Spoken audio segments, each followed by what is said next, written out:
of Region 5 hereby solemnly swear that I will support and defend the Constitution of the Philippines,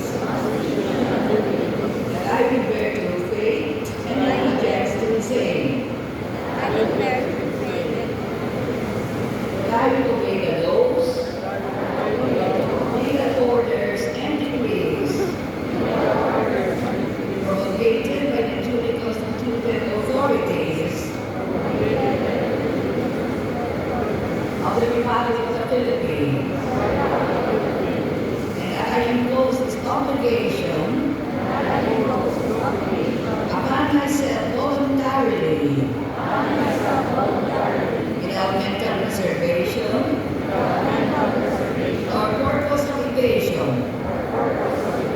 I further solemnly swear that at all times and places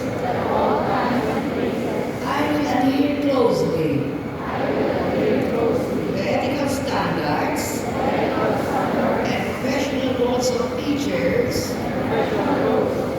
in the Philippines and in the world, and that I will faithfully discharge to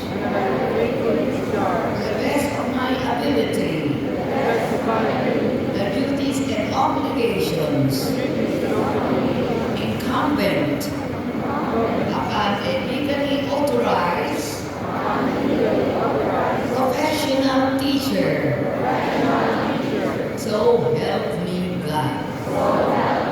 Congratulations, licensed professional teacher. And now, you can bring out your LPTP, face each other, as you wave with one another, the LPTP.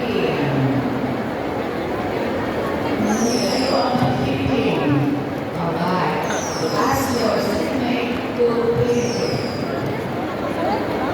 Seatmate? Ayun na lang. Example na